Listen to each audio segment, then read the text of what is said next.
अस्सलाम वालेकुम dear students. आज का हमारा जो टॉपिक है वो है अरिथमेटिक सीरीज। कल हमने क्लास में डिस्कशन किया था अरिथमेटिक प्रोग्रेशन के ऊपर।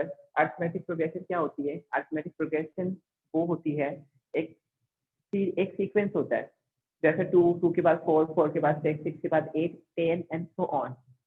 बेटा अरिथमेटिक सीक्वेंस और अरिथमेटिक प्रोग्रेशन बनाने के लिए आपको एक बात का ख्याल रखना है कि हर जो आने वाला सब्सिक्वेंट टर्म है, जो सक्सेसिव टर्म है, वो पिछले टर्म से क्या होगा?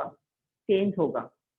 चेंज होगा एक पर्टिकुलर कॉमन डिफरेंस के बिना पे चेंज होगा। 2 के बाद 4 आता है और 4 के बाद 6 आता है, तो मैं आपसे पूछता हूँ 6 के बाद क्या आना चाहिए? तो आप कहते हैं 8।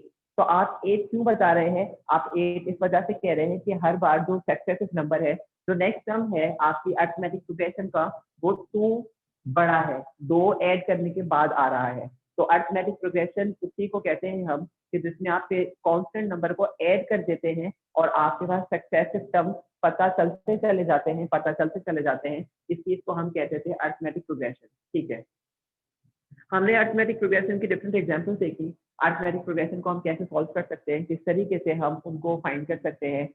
हम हम फॉर्मूला पढ़कर आए थे, T N is equal to arithmetic progression के लिए A plus N minus one multiply by D. ये टी एन आपका कोई भी अरिथमेटिक प्रोग्रेशन का टर्म था। एन टर्म कोई सा भी टर्म हो सकता है। ए फर्स्ट टर्म को कहते हैं, हमें पता है। एन हमारे पास जो है वो नंबर है, टर्म जो नंबर टी एन हम यहाँ पर फाइंड आउट कर रहे होते हैं, ये उसी का एन नंबर होता है और डी हमारे पास कॉमन डिफरेंस होता है। तो आप इस फॉर्मूला की मदद से अरिथमेटिक प्रोग्रेशन का किसी भी टर्म को पता कर सकते हैं। ठीक है, अरिथमेटिक सीरीज आज हमारा टॉपिक है। तो सीरीज असल में क्या होती है? सीरीज कुछ नहीं होती है, सीरीज खुद सीक्वेंस से मिलकर बनी होती है। सीरीज की खुद कोई बुनियाद नहीं होती। सीरीज की जो बुनियाद होती है वो सीक्वेंस की होता है।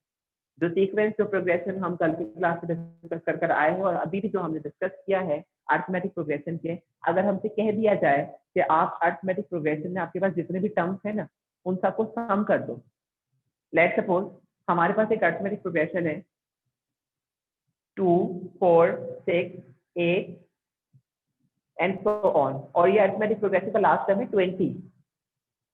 अगर हमसे कह दिया जाए कि आपके पास जो अरिथमेटिक प्रोग्रेशन है, आप क्या कर दें, आप इनका सम कर दो।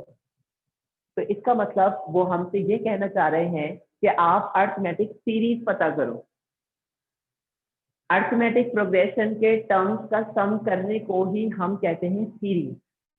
जब आप सीक्वेंस के टर्म्स का सम कर देते हैं, उन सबको आपस में प्लस कर देते हैं, जितने भी नंबर ऑफ टर्म्स आपके पास एन मौजूद होते हैं, तो आप उसको कहते हैं सीरीज।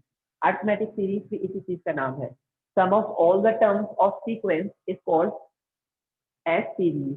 आपके पास सीक्वेंस और प्रोग्रेशन में जितने भी नंबर ऑफ टर्म्स हैं, आप उन सबको एक जगह कर दो, उन सबको सम कर दो, ऐड कर दो, उसको आप कहते हो series. Sum of all the terms of arithmetic sequence is called arithmetic series.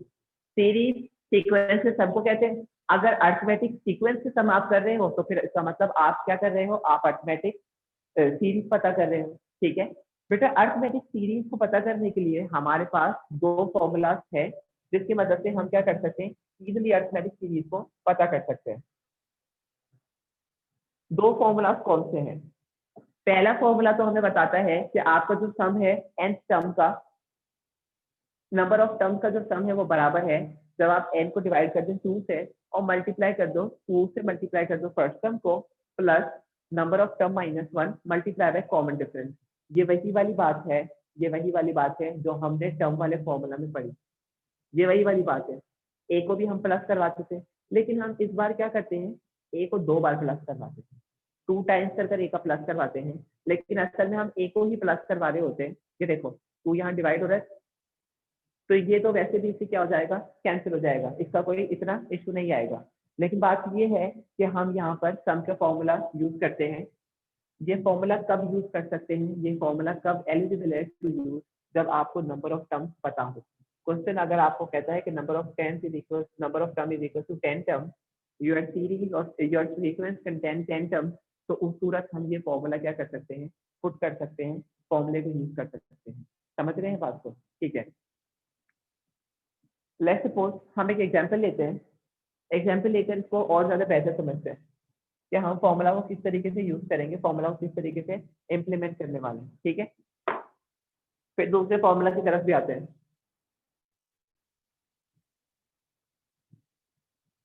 Example हमें कहता है कि भाई हमारे पास एक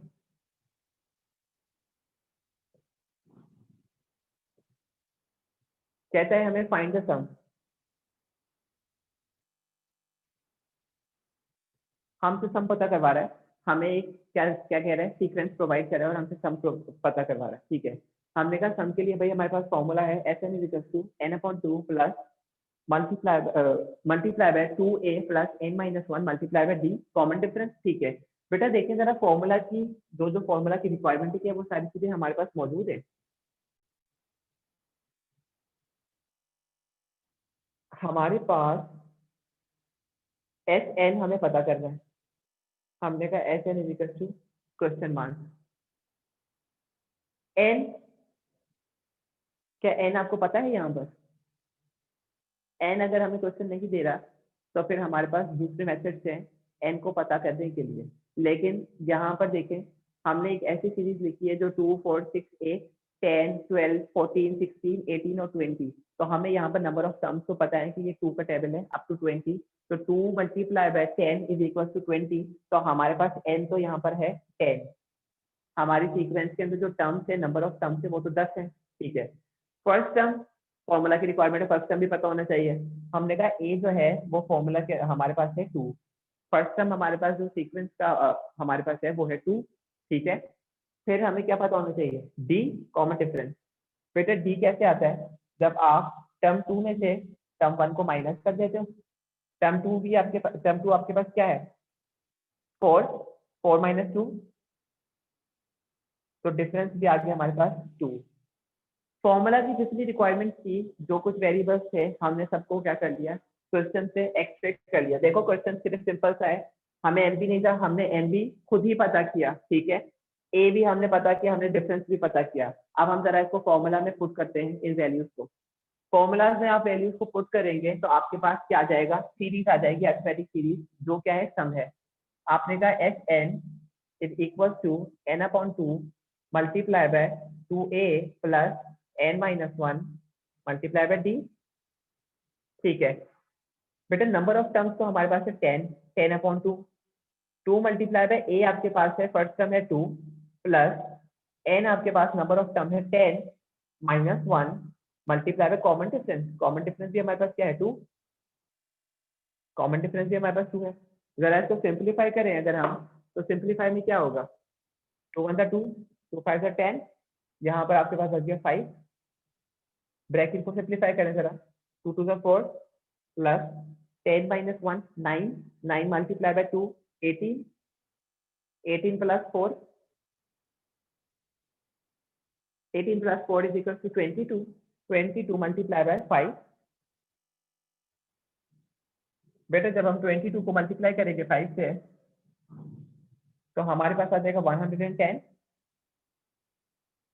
हमारे पास S10 जो आया, S10 हमें असल में पता करना था, 10 नंबर का सम पता करना था, वो आया 110।